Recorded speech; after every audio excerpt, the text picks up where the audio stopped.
Marco, Sean, I we're feel like back. we're getting registered. We're at the registration line. Or I, the as they say, already registered there. So that's right. So we're already we, registered. we've done that a few times. You've done it a few more times than me, but I have my own experience there. There we go. Oh, There you go. Hello. and Look at that all and over the Angela's place. me. It's family time. I'm Angela, back. how are you? You're back. I'm wonderful. How are you both? Nice. Good. We were just We're making great. fun of the sign that registration says sign. already registered behind you. Yeah, check in here.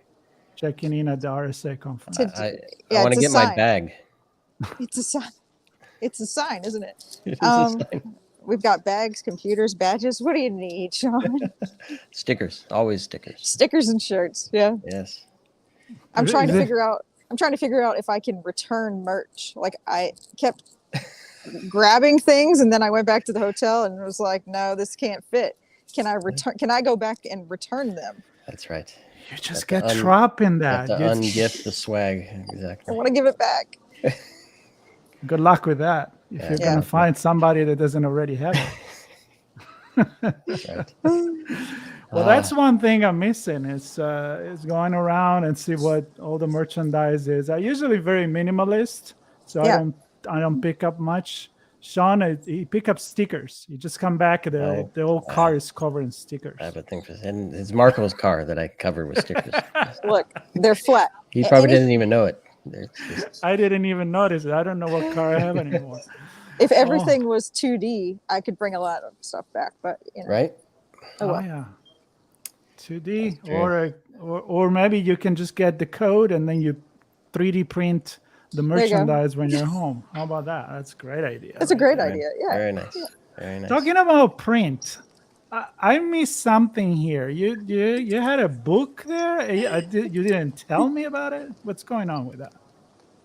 I mean, it's on the internet. Did I need to tell you? Look, That's right. I've been in Europe for a month and a half. Oh, that's true. I lost connection. You have an excuse. Bring me up to speed, please. You have an excuse. I contributed a chapter in a book with 18 other women and non-binary individuals. This is the first cybersecurity book only written by women and non-binary folks in cybersecurity or tech, which is exciting. The name of the book is Reinventing Cybersecurity, and the individuals who contributed are across obviously all different companies, all different types of roles, backgrounds, and each chapter is unique. So it's kind of split apart in 3 sections of if you want to grow in your career and what type of career, if you have that in mind. For example, CISO, there's tips and tricks for that and experiences that are shared.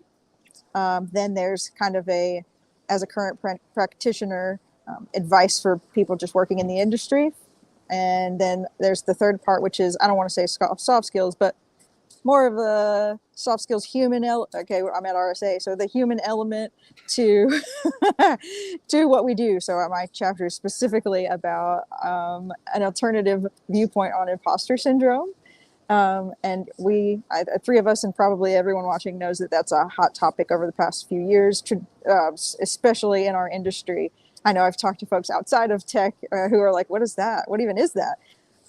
Which is shocking to me, but also, right, every conference, every event has some, here's how you, the individual, can battle your imposter syndrome and overcome that, and some tips and tricks of, I've done this and it seems to work for me. So I'm looking at it from a perspective of you shouldn't have to fix yourself. Also, there's nothing wrong with you. We need to just have different conversations and change the conversation about it. And so it goes deep into, right, what the difference in conversation could look like and how managers and companies can help improve people's outlook on themselves and their career. So sounds like we need to transform that syndrome. Yes. I hope. Transform it from imposter to something else. It's like they're telling you that it's your problem, pretty much. Right. Mm-hmm. Hey, I'm going to give you a car without brakes, but here's a kit to put your own brake on your car because it's your damn fault. You're like, I can't stop. That's right. How Well, do I should just fix that. don't drive there. Don't go I downhill, Marco. Right. And don't I press the can't. gas. Be- and you'll I be can't fine. believe I'm laughing so I don't cry when I hear Right. these things. But Exactly. okay, it's my self-defense right here. But All And right. I'm Well, excited. I have to say that we've had it. We had it scheduled. I unfortunately had to reschedule it, but I'm looking forward to having a few of the authors on. Angela Yes. being one of them. So at some point we'll get the full lowdown on the book and some of the elements and components and more stories like this. So I'm excited for that. and I want to be After part our of that conversation. Please. Yes. Invite me, please. Please. All right. Yeah. The more the merrier. It's important that we think about it, Exactly. Absolutely. Now, tell us what's going on there. And by What is there, I going mean on? wherever you are right now with That's right. I see like, I you're see like the that 2022 journalist. sign. Yeah, you're like Place that is full of journalist in signs. the storm. That's right. The eye of the storm. The eye of the storm. There we go. There you There go. you We go. got the proof. So That's right. Okay. how is to be back? Tell me So, that. exciting, overwhelming, exhausting, and overall pretty wonderful. So that's a lot of different emotions and feelings. But right, this is the largest event that I and probably many of the people here have been to since the beginning of 2020.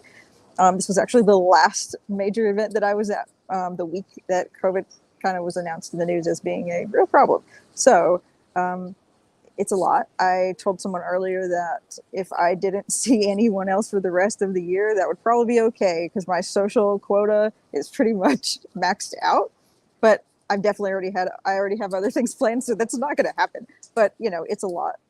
Just not being used to having to interact with humans in real life is the thing that has happened since I work remotely and don't really talk to that many people outside of work in person. So it's a lot, but it's also really nice. Like I have so many friends in our industry and just like working on cybersecurity stuff, even outside of work that I have known for the past 2.5 years that I never got to meet in real life. And a lot of them are here. So it's been very exciting and kind of emotional. Exciting and emotional. I like that. And I guess what's it like? I'm just trying to think. Walking in there, seeing people, how are you? What have you been up to? Do you feel like you have to? I'm thinking back to when you meet friends that you haven't seen in a long time, but they're really good friends, and it's like you never left them. Is that kind of the experience, or do you find people left companies and moved different places and different roles, and there's a lot to catch up on? What's kind of the general feel? All of the above. All the above. All of the above. So a couple things, right? One is I sometimes shave the majority of my head. And in 2021, January 1st, 2021, I shaved most of my hair. And that is also the profile picture that I have for a lot of things. And so most of the reactions were, "What's your name?"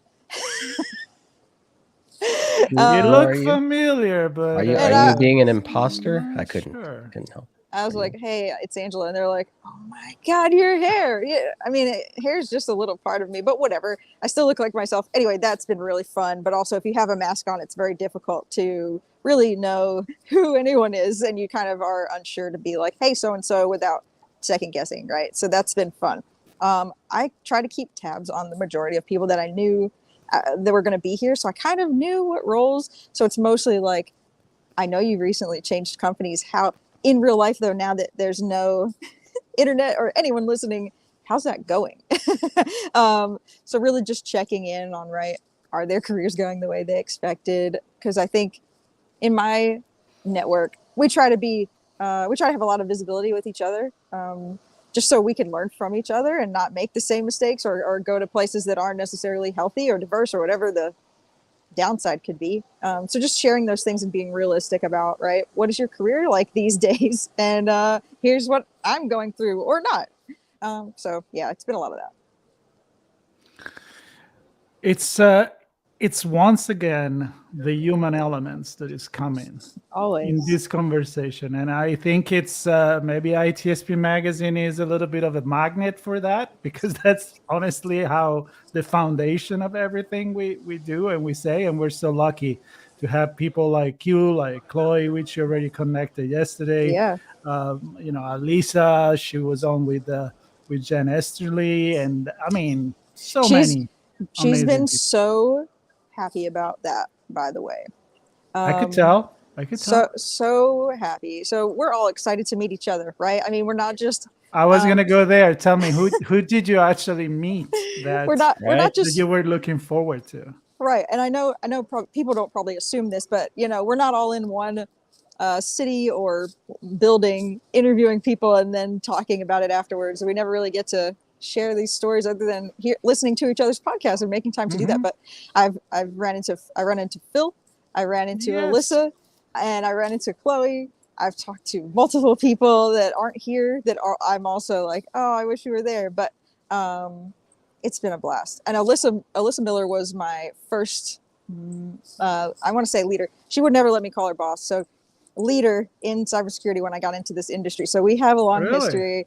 I Yeah, didn't and know that. it's really great. But what I have loved is I'll introduce myself or I'll say, hey, it's nice to meet you in person, but there'll be other people that are around these phenomenal, right, humans that are kind of standing around because they know them. And I'll just say, yeah, we have a podcast. We both share a podcast under the same channel, which is ITSP Magazine. And they're like, oh, which has been really exciting. So that's kind of cool because I do get to be a part of this family, even if you're not here. Don't go there.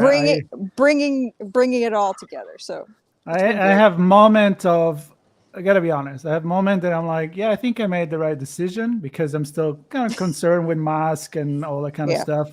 Absolutely. And then I'm like, God, I could just drive there in 5 hours and be there. And in a way, it would be kind of nice to see people, but I know I couldn't be 100% myself. Like I want the hug, I want this. So I'm like, if I can have it all, I'm not gonna have it at all. Sure. Yeah. I remember. Oh, go ahead, Angela. No, you're fine. Go ahead. I was just going to say, I remember you mentioned, I think it was 2019 RSA, or was it 2020 RSA? 2020 RSA. And it was just starting. It was like, all right, no shaking hands, maybe the fist bump. By all means, no hugs. Right. Yeah, right. And yeah, remember that. None of that. It was all of the above happened anyway. And a lot of hand sanitizer everywhere. Right. Yeah. So that was the no mask. No mask. Nobody had masks handy at that time. There are a lot of masks. There's a lot of hand sanitizers. I think I have hugged a few people, but I just had I had to. I needed that hug. No, and no self-control in those moments. Some people are like, no, and that's totally fine. And I appreciate that.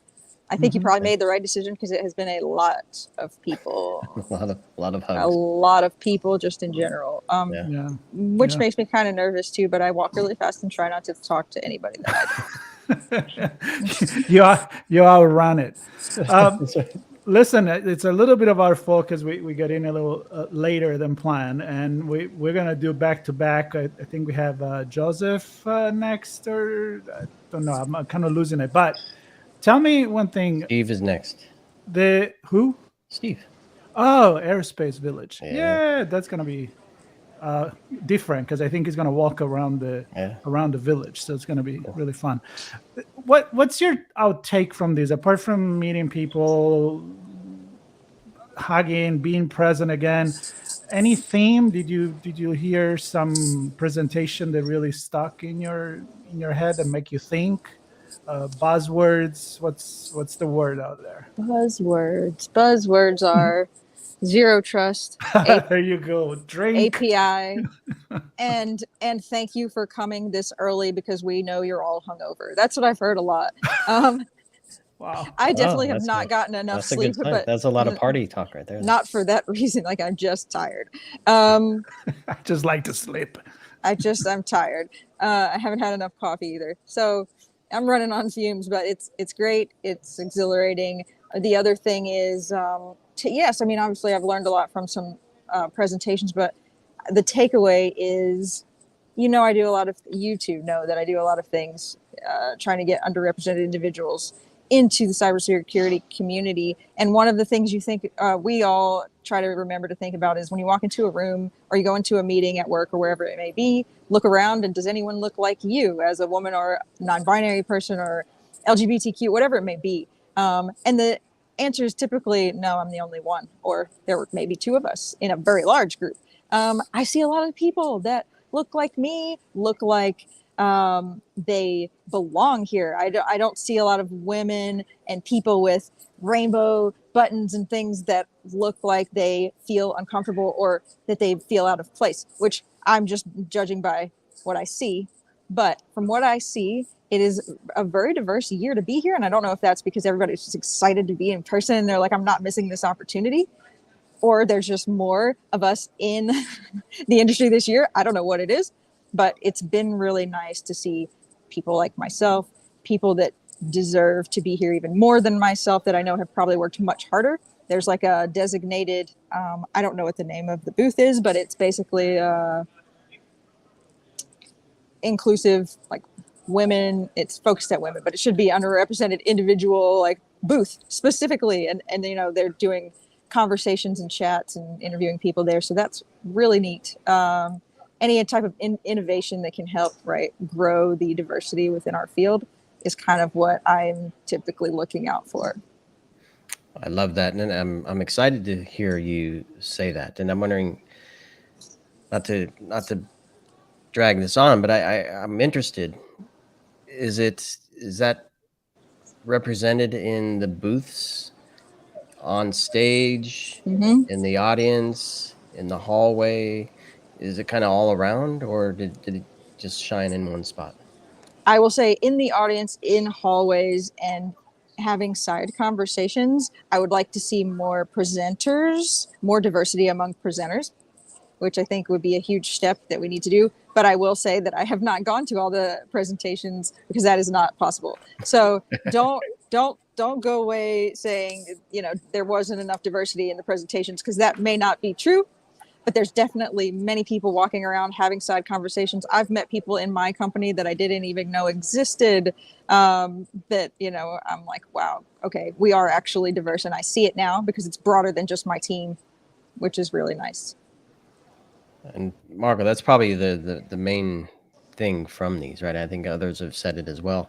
It's meeting new folks. And who was it this morning? Was it Russell said that he met a student that he had seen or been working with that was trying to enter the industry. And I mean, you run across people that you know of, maybe haven't met in person, that you get to actually meet. And I think there's tremendous value in that for sure. Absolutely. Yeah. But I want to finish this with one thought, which is that all that you describe is there's still a long way to go. I think we all know that. Yep. But there is people like you and allies and other people that are making the difference. I don't think is enough yet. But the other thing is, I love that you say that you see more diversity around you there, and I think we can share that, Sean and I. Especially Sean, that has been going on RSA since before there was RSA. Right. That's the legend that he actually created RSA conference. I don't know if that's You're the S in an RSA, Sean? I'm the P. All RSA, the history. Pre-RSA. He's the P on the RSA conference. No, but my point is also going live, streaming on social media. This experience, what you do with your podcast, what other people do, not only on IT History Magazine, but everywhere else, this reaching people that cannot come to RSA conference. It costs money. It's sometimes not possible given pandemic or non-pandemic, and be able to tell people in every single part of the world that, look, there is a future. You can do this job and join this community, even from where you are, as long as you have an internet. There are opportunities out there. Absolutely. And, you know, I'll just say, right, in 2020, when everything went virtual, that was amazing. I was blown away by the fact that I could attend multiple conferences per year that I didn't even really have to. If I had to pay for it, it was way less than what it would have been originally. And I got to get exposed to so many different things. I know we all kind of got burnt out on that probably after so many back-to-backs, but I love having that as an option. Like, what if something comes up and you just can't travel, but you still want to go? remote. I mean, it's amazing. It's a hybrid. It's a hybrid. Mhm. I think we're experimenting something new with this. Not being there, but being there. Thanks to you and other people that connected with us. So I want to thank you so much. I can't wait to have this conversation about the book and for Yep. all the things amazing that you're doing. You're creating a really solid Focal audience. Point podcast, amazing stories that you don't And have the to Hacker be, Book Club. and the Hacker Book Club as well. Hacker Book Club's Both where it's amazing at. podcasts. That's right. I just am so trying to figure out if I could have them read my book that I contributed to. So is that appropriate? We'll see. Oh, but thank you so It's much, your guys. podcast. You do what I you know. want. You Do set the whatever I rules. want to do. You can change it and then change it back. All right. It's safe travel going back. Thank you. Yes. And thank you for being there and Absolutely. bringing this to us. Of course. Everybody else, stay tuned on social media because we're coming back on right now from the Aerospace Village. Nice. Bye, Angela. Bye, guys. Bye-bye.